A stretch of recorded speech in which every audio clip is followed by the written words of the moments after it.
I want to tell you something before I begin because I think you deserve to know what kind of story this is. This is not a story about a moment of transformation, the kind you see in movies where someone looks in a mirror and suddenly everything makes sense. This is a story about a slow, decades-long argument I had with myself, an argument I didn't even know I was having for most of my life. It's about a suggestion a therapist made to me when I was 34 years old, a suggestion I thought was harmless, almost silly, and how that suggestion cracked open a door I had spent my entire life pretending didn't exist. I thought it was just therapy. I was wrong. And being wrong about that is the most important thing that ever happened to me. I grew up in a small town in the Midwest, the kind of place where the horizon is flat enough that you can watch a storm approach for an hour before it arrives. My father worked at a feed supply store. My mother kept the books for a dentist's office and sang in the church choir on Sundays. I had an older brother, Daniel, who was good at everything I wasn't: sports, talking to people, being comfortable in his own skin. I wasn't a miserable child. I want to be clear about that because I think people expect stories like mine to begin with misery, and mine didn't. I had friends. I rode my bike until the streetlights came on. I laughed a lot, but there was a quietness in me. Even then, a feeling I didn't have words for. The closest I can come to describing it is this. It felt like I was watching my own life from a few feet behind myself, like there was a pane of glass between me and everyone else seemed to be on the other side of it, breathing easily, while I was always slightly aware of the glass. The first time I remember the feeling having a shape, I was about 7. My mother had a friend over, a woman named Ruth, who had a laugh you could hear from the driveway. They were going through a box of clothes Ruth was donating, and I was sitting on the stairs, supposedly reading, actually listening the way kids do. Ruth held up a dress. I remember it was blue, with small white flowers, and said something about how she used to feel like a different person in that dress, like it made her brave. And my mother laughed and said, "Clothes will do that. They're armor." I sat there on the stairs, and something in me went completely still, the way a pond goes still before rain. I didn't understand why. I just knew that sentence had landed somewhere deep. Clothes are armor. I thought about it for days. I thought about what armor I was wearing, and I realized, with a strange cold feeling in my stomach, that I didn't feel like I was wearing any. I felt like I was wearing a costume, and I hadn't chosen it. I want to pause here and say something important because I've learned that this part of the story is where people often get confused. A 7-year-old doesn't think, "I am questioning my gender identity." A 7-year-old thinks, something feels off, and then, because children are extraordinarily adaptable, they file it away and go back to reading their book. That's what I did. I filed it away. And that's the thing I most want you to understand about this whole first chapter of my life. Nothing dramatic happened. There was no single moment of transgression, no being caught, no punishment, no scene. There was just a feeling, quiet as wallpaper, present in every room I ever stood in, so constant that I mistook it for the room itself. By the time I was 12 or 13, the feeling had learned to disguise itself. It showed up as a kind of intense, private fascination that I policed very carefully. I noticed things about the girls in my class, not in the way boys were supposed to notice girls, though that came too later in its ordinary way, but in a different way that I had no framework for. I noticed how they moved through the world, how they talked to each other, the shorthand they had, the ease. I noticed their clothes, not as objects, but as language. A girl would come to school in a new sweater and her friends would read it like a sentence. I wanted to speak that language. I didn't want to date the language. I wanted to speak it. And because I couldn't explain that to anyone, least of all myself, I translated it into something more acceptable. I told myself I was just observant. I told myself I was going to be a writer someday, and writers notice things. For years, that was my cover story, and I believed it myself. That's the thing about the stories we tell ourselves. The best ones are the ones the teller believes too. I did once, when I was about 14, do the thing. You've probably guessed it. Home alone, an afternoon, my mother's closet, my heart hammering so hard I could feel it in my teeth. I put on a skirt and a blouse and I stood in front of the mirror, and I looked at myself. And here is what I need you to understand, because this is the moment the whole rest of my life pivots on. What I felt was not excitement. It was not thrill. It was relief. It was the feeling of setting down something heavy that I had been carrying so long I had forgotten it was in my arms. I looked in that mirror, and for about 90 seconds the pane of glass was gone. The person looking back at me was on the same side of it as I was. And then I heard a car door, and I tore everything off so fast I broke a button, and I buried the clothes at the bottom of the laundry hamper, and I spent the next 3 weeks in a state of terror so complete that I can still feel it in my body when I describe it to you now. Not terror of punishment, exactly. Terror of being known. There's a difference, and it took me 20 more years to learn it. Punishment ends. Being known, being seen as the person I had glimpsed in that mirror, that felt like something there would be no coming back from. I didn't have the insight yet to realize that the terror was proportional to the truth. We are rarely afraid of things that don't matter. So I made a decision, the way 14-year-olds make decisions, which is to say absolutely and silently, never again. That was not me. That was a weird thing I did once. I sealed it up and I built a life on top of the seal, and I did it well. That's the part people don't expect. I didn't fail at being a man. I succeeded. I was decent at it. I went to college, studied accounting. Yes, accounting, the most sensible thing I could think of, and you'll see the irony later because my whole inner life was an unbalanced ledger. I dated. I was kind to the women I dated, genuinely kind because I liked them, and also, I now understand, because I was studying them. Every girlfriend I ever had taught me something I absorbed like a language student. How she gestured when she was tired, how she chose what to wear based on how she wanted to feel rather than how she wanted to look. I thought I was just an attentive boyfriend. Maybe I was. But the attentiveness had a hunger in it that I never looked at directly. I met Karen when I was 26. She was a physical therapist, funny in a dry way that took you a second to catch, and steady. That was the word for her. Steady as a heartbeat. I loved her. I want that on the record because of everything that comes later. I loved her truly, not as a disguise, not as a strategy. We married when I was 28, and our daughter, Emma, was born when I was 31, and those years, the late 20s and early 30s, were good years by every external measure. We had a house with a maple tree in front. We had friends. We had Sunday routines. And I had, running underneath all of it like water under floorboards, the old quiet feeling, the pain of glass. It got louder after Emma was born, which confused me, because I was happy. I would rock my daughter to sleep at 2 in the morning. This small, warm person trusting me completely, and I would feel two things at once. A love so big it frightened me, and a grief I couldn't name. I understand the grief now. I was looking at someone who was going to get to be herself from day one. I was determined she would, and some part of me was mourning that I had never done that. That I had started performing at 7 and never stopped. The cracking started small, the way cracks do. I was 34, and I started having trouble sleeping.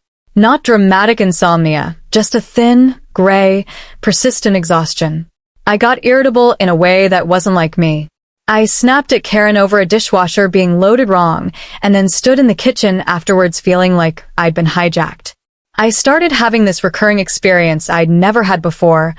I'd be in a meeting at work or at a parent-teacher conference, and I'd suddenly have the visceral sensation that everyone in the room could see through me, that the performance had a seam showing. My hands would go cold. Once, in the cereal aisle of a grocery store, I had what I now know was a panic attack. My heart going like a bird in a garage, my vision narrowing because of absolutely nothing. Because of cereal. Except it wasn't because of cereal. It was because you can only hold a beach ball underwater for so long before your arms give out, and my arms had been holding since I was 14. That's 20 years of holding. The body keeps the books even when the mind refuses to. Karen noticed, because of course she did. She watched me for a few months, and then one night, after Emma was asleep, she sat down across from me and said, "I think you should talk to someone.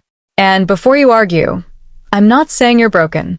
I'm saying you're carrying something heavy, and you set it down every night and pick it up every morning, and I can see your arms shaking." I cried when she said that. I didn't know why I was crying. She thought I was crying from relief at being seen. I was. But it was also fear, because being seen was the exact thing I had organized my entire life to avoid, and here was my wife, with love in her eyes, gently removing the walls. So, I found a therapist. Her name was Dr. Marcia Ellery, and if she is somehow watching this, I want her to know that she saved my life, though not in the way either of us expected at the time. She was in her late 50s, with a small office that had a window facing a brick wall, which she joked was there to keep everyone humble. I liked her immediately because she didn't do the thing I feared, which was to lean forward with fascination.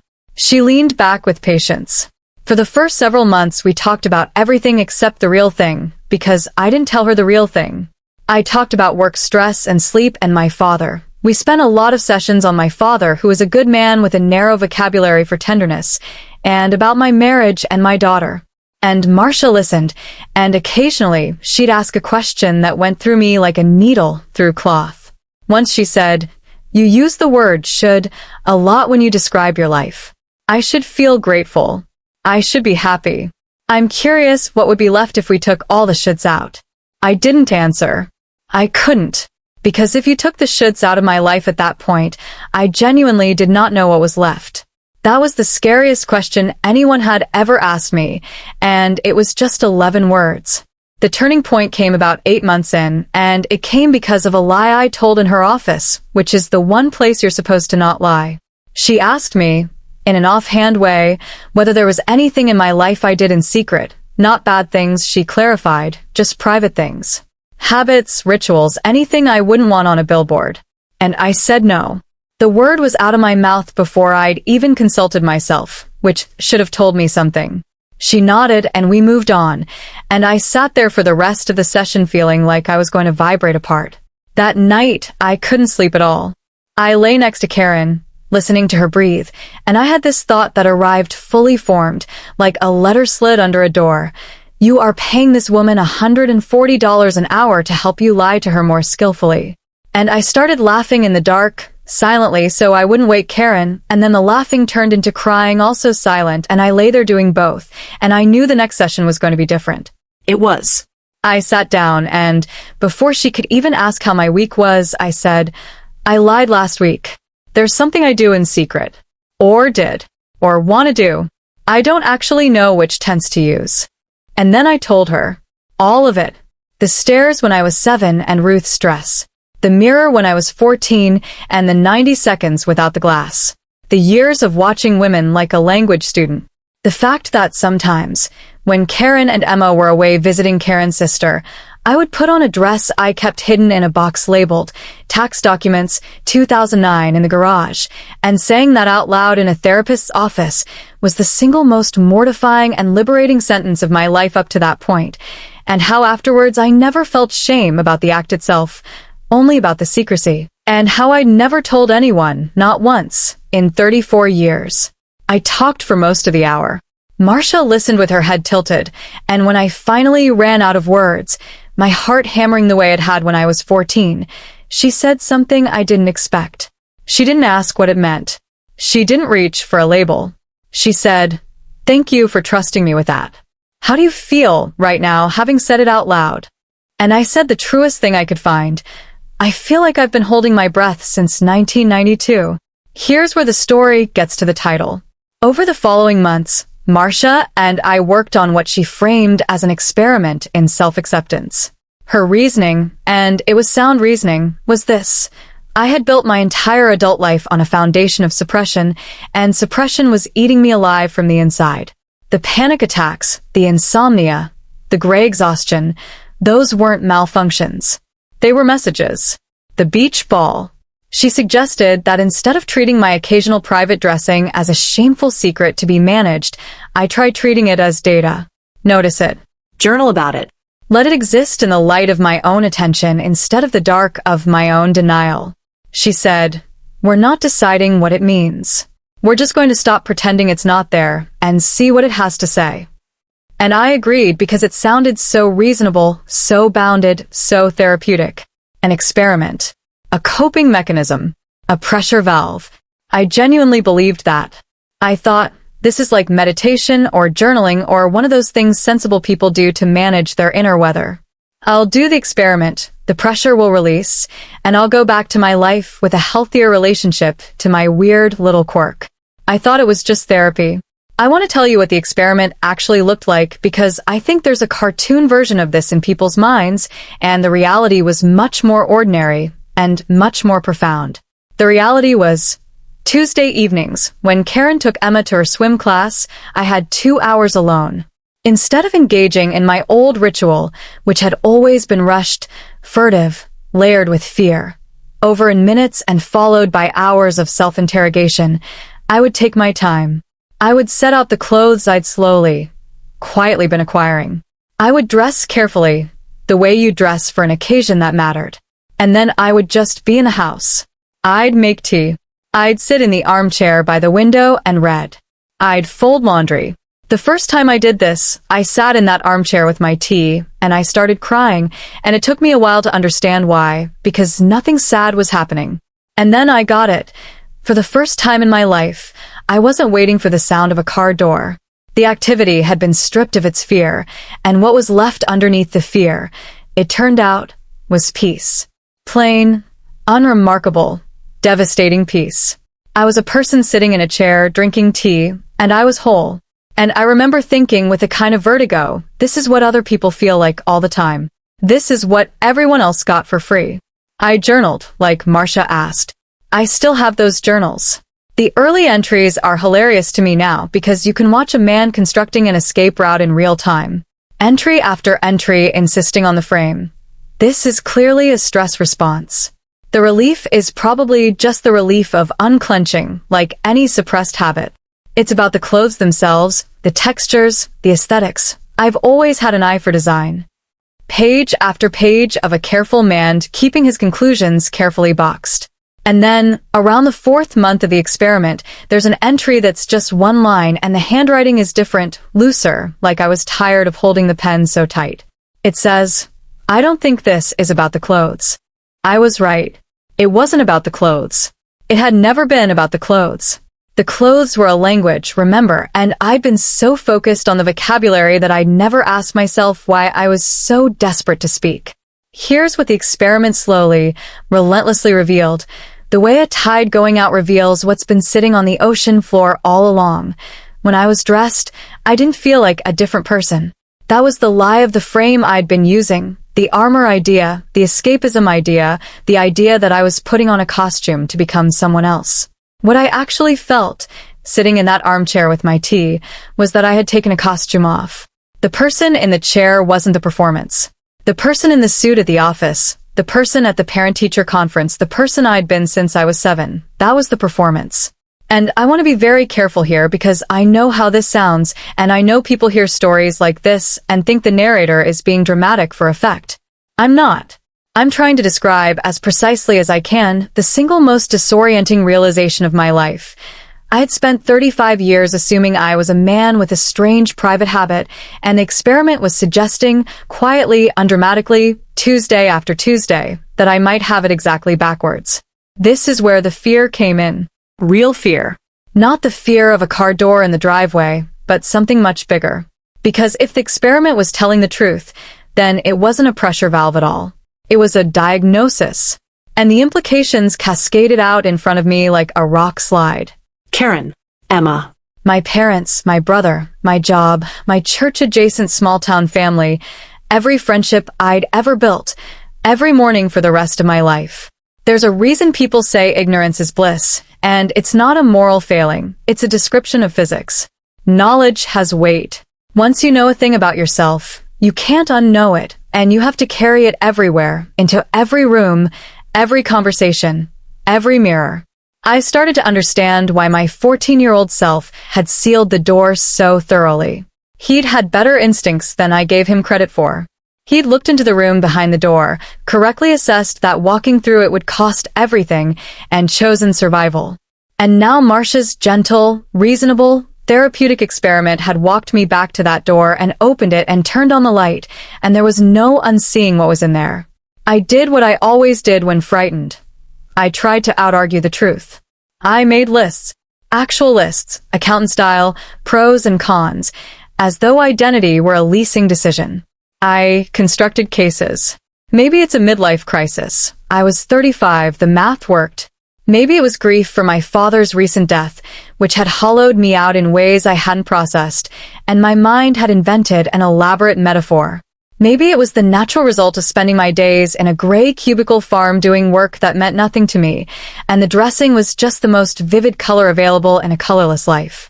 I brought each of these theories to Marcia like a defense attorney bringing exhibits, and she would listen to each one with respect, and then ask the same devastating question in different forms.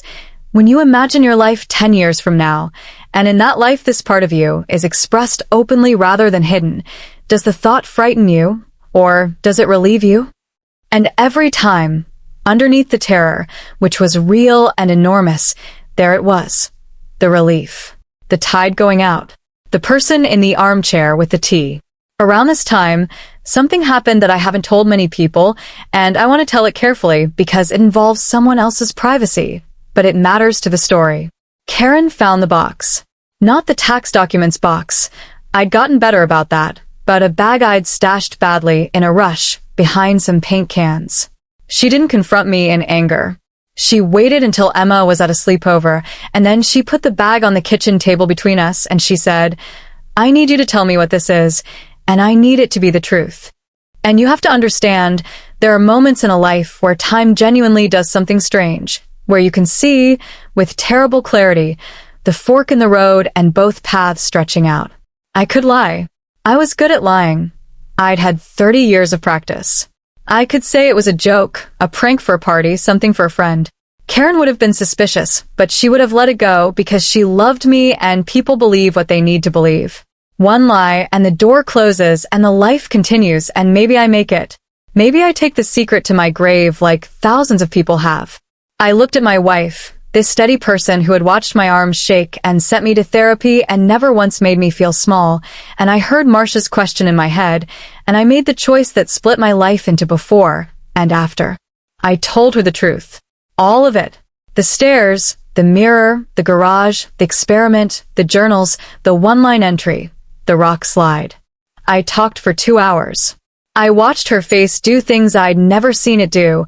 Confusion, hurt, fear, a strange flicker of recognition, and underneath it all, holding everything, that steadiness.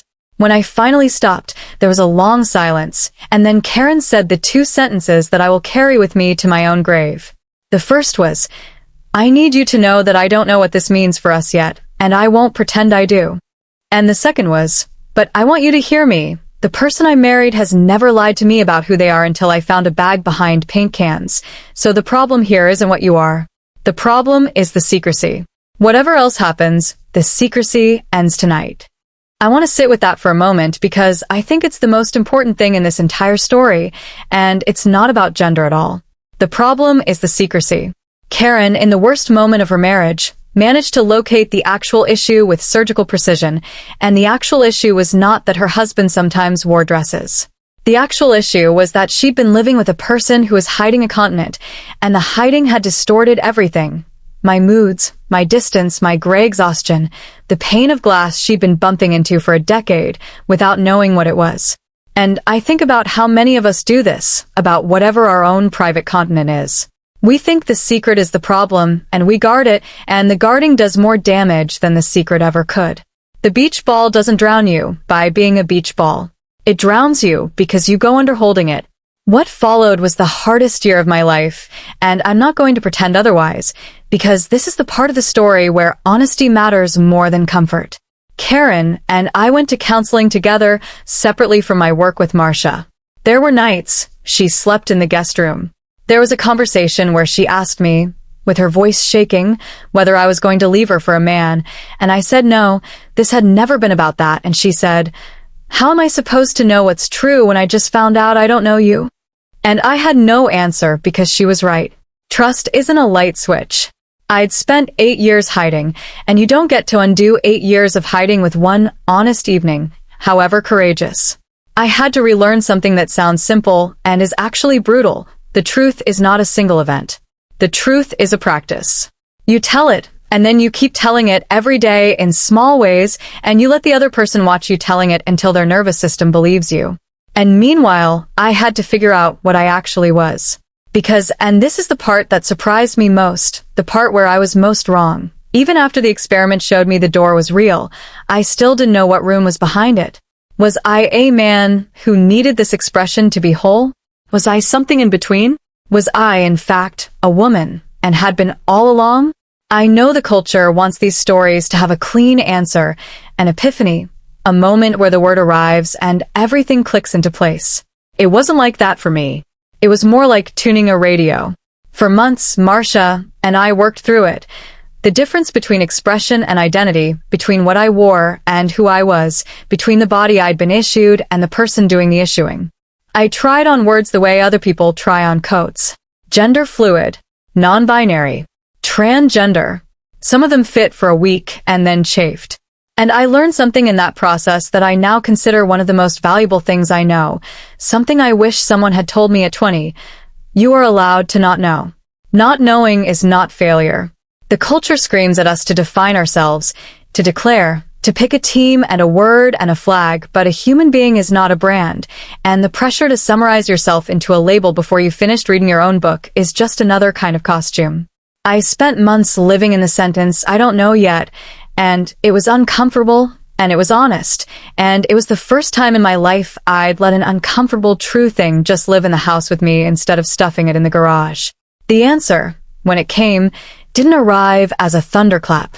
It arrived as accumulation. It was 100 small data points. It was noticing that my best days, the days I felt most present, most myself, most capable of loving my family well, correlated with nothing external at all. Not work success, not weather, not anything, except how aligned I felt in my own skin. It was the morning I caught my reflection in a shop window, dressed ordinarily as I'd always dressed, and realized I had flinched, that seeing myself as him now felt like the disguise. It was Emma, who was 5 by then, who walked in on me once before I'd closed the bedroom door fully, saw me in a skirt, and said, with the devastating simplicity of a kindergartner, "That's pretty, Daddy. You look happy." And then asked if we could have pancakes. Children, I learned, do not inherit our categories. They inherit our comfort. What Emma registered wasn't a crisis of gender. She registered that her father looked happy and filed it under good things and asked about breakfast. I cried about that for days, and I'm going to be honest, I'm a little misty telling you about it now, 20 years later. By the time I was 37, the tuning had resolved into a signal I could no longer honestly deny. I was a woman. I had always been a woman. The experiment that I thought was a pressure valve had turned out to be an excavation, and at the bottom of it, there was someone who had been waiting since she was 7 years old on a staircase, listening to a woman named Ruth talk about a blue dress with white flowers. And I need to tell you what that realization actually felt like, because it wasn't triumphant. That's the movie version.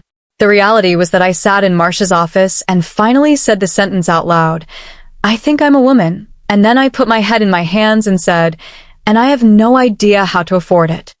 Not financially. I meant the other cost. Because here is the thing nobody tells you about authenticity. It is not free. It is the most expensive thing you will ever buy, and the price is quoted in the currency of everything you've built on the old foundation. My marriage. My family, my career, every single relationship in my life had been built with a person who, in some real sense, was a character I'd been playing. I wasn't a liar. My love was real. My values were real. My kindness was real. But the wrapper had been false, and now I was going to have to walk up to every person in my life and say, the wrapper was false. Renegotiate everything. I'm going to tell you how that went, and I'm going to tell it honestly, the wins and the losses both, because a story that only reports the wins is propaganda, and I promised you at the start that this wouldn't be that. Karen first, because Karen is the axis of this part of the story. When I told her the full thing, not the dressing, she knew that by now, but the identity, the word woman, she was quiet for a long time. And then she said, "I've been bracing for this sentence for a year. And now that you've said it, I need you to give me time to figure out whether the woman I married is someone I can be married to." That sentence could have been cruel. It wasn't. It was the most respectful thing she could have said because it was honest. Over the following year, we did the hardest, tenderest work two people can do. We tried to figure out if our love could survive the truth. We had help, a couples counselor named David who specialized in exactly this, and who told us on day one, most couples in your situation don't stay married. That's not a prediction about you. It's just the statistics. But almost all of them can get to a place of genuine goodwill if they do the work, and the ones who stay married usually have one thing in common. The spouse was given real time and real choice. Real time and real choice. I gave Karen both. It nearly killed me, the not knowing, but I gave them because I finally understood that you cannot demand acceptance. Acceptance that is demanded is just compliance wearing a nicer coat, and I'd spent my whole life in a coat like that. In the end, and I still, 20 years later, feel the weight of luck and grace in this. Karen stayed. Not unchanged. Our marriage became something different from what either of us signed up for, and I won't insult you by pretending there weren't losses inside that, for both of us, private ones that are hers to tell and not mine. But the love held. She told me once, years later, I didn't fall in love with a gender. I fell in love with the person who notices when I've had a hard day before I've said a word. That person never left. She just finally came home. Emma, for her part, took it the way kids take almost everything when the adults around them are calm and honest, in stride. We told her in simple terms when she was 6, with a family therapist guiding us, and her main concern, I am not making this up, was whether she'd have to call me something different at school in front of her friends, and we worked out that Mom and Mama worked fine, and then she asked if this changed anything about our Saturday pancake tradition, and when we said no, she was satisfied. The lesson I took from my daughter could fill its own video. Children's worlds are built on rituals and reliability, not on categories. Break the category, keep the pancake, and the child's world does not end. My parents were harder. My father was dead by then, and there is a grief in that I've never fully resolved, that he never got the chance to know me, and that I'll never know whether he could have. My mother, the choir singer, the woman who'd said clothes are armor to a friend while her 7-year-old listened on the stairs, she took about 2 years. 2 years of strained phone calls, of her using my old name and me gently correcting, of a distance that felt like the flat horizon of my childhood, endless and gray. And then one Thanksgiving she hugged me at the door and said my name, my real name, the one I'd chosen, into my shoulder, and that was it. That was the moment. No speech, no grand apology. Just a name spoken into a shoulder. I've learned that this is how most real reconciliation actually happens. Quietly. In doorways. The movie version with the orchestra is rare. The doorway version is available to almost everyone, if you're willing to stay in the conversation long enough to get to it. My brother Daniel surprised me. The golden boy, the athlete, the one I'd spent my childhood feeling like the wrong answer next to. When I told him, he was silent for a minute and then said, this explains a lot. You were always the kindest person in our family, and I never understood where it came from. Now I think it came from you paying attention to stuff the rest of us walked right past. And then he asked what he should call me, and whether I wanted him to beat anyone up, which made me laugh so hard I cried, which, if you have siblings, you will recognize as the highest form of male emotional expression available in our family. Work was its own chapter. I was an accountant at a mid-sized firm, and I'd assumed, with the catastrophizing that fear does so well, that transition would end my career there. I rehearsed the conversation with HR for weeks. And what actually happened was almost comically mundane. A meeting, some paperwork, a few awkward weeks of people adjusting their pronouns and apologizing when they slipped, one client who left, and then, within about 4 months, the stunning, anticlimactic reality that most people are too busy with their own lives to make yours their project. The thing I'd been terrified of for 35 years being known turned out to be, on most days, boring to everyone but me. I don't say that to minimize anyone whose experience was harsher. I know mine went easier than many, and I hold that with gratitude rather than pride. But I say it because the fear had told me a story, and the story was false, and I think that might be the most widely applicable thing in this whole video. The catastrophe you rehearse is almost never the catastrophe that arrives. Fear is a terrible futurist. Now, I'd like to stop here and offer something, because we're deep into this story and I promised at the beginning that there would be things worth carrying away, whether or not anything about my specific experience maps onto yours. Because maybe you're watching this and you're not questioning your gender at all. Maybe your secret is something else entirely. A vocation you abandoned, a faith you've lost, a love you've never spoken, a version of your life you quietly grieve. The details differ, but I believe the machinery is the same, so let me tell you what I learned about the machinery from the inside over 20 years. First, the body keeps score long before the mind admits there's a game. My panic attacks in the cereal aisle weren't craziness. They were intelligence. The intelligence of a system that knew something was wrong and had exhausted every polite channel for saying so. If your body is doing strange things, exhaustion that sleep doesn't fix, irritability that embarrasses you, a flatness you can't explain, it is worth asking, gently, without panic, is there something I've decided I'm not allowed to know about myself? You don't have to answer immediately. Just asking the question starts the tide going out. Second, secrets are heavier than truths. Always. In every case I've witnessed, mine and others, the secret costs you energy every single day, attacks on every conversation, every relationship, every quiet moment. The truth costs you a finite amount, paid in a hard season or two, and then it's paid.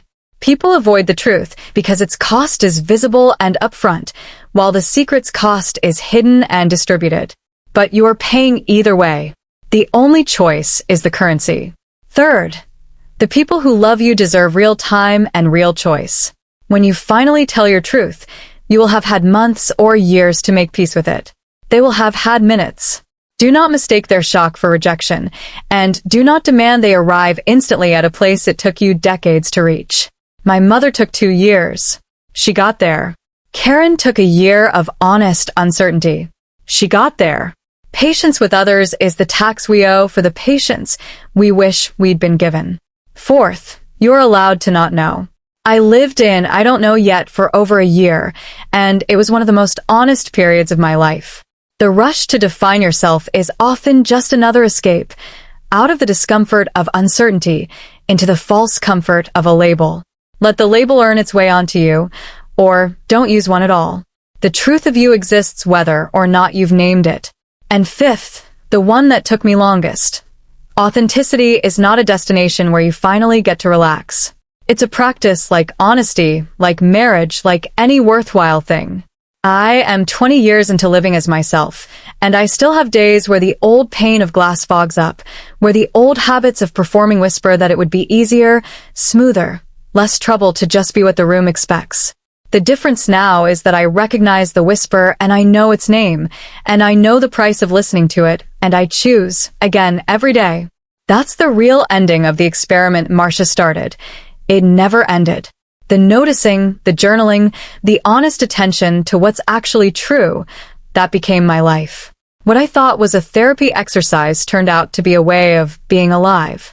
I want to tell you about a morning about 5 years ago, because it's where this story lives now. I was in my kitchen. Karen and I still live in the house with the maple tree, which is enormous now, the way 20 years makes trees, and Emma was home from graduate school with her fiancé, a kind man with my daughter's same dry humor. And Emma's fiancé asked me, over coffee, completely casually, "So, how did you and Karen meet?" The ordinary question people ask, and before I could answer, Emma said, "Oh, you have to tell it right. Start with the fact that Mom was the bravest person Dad ever met."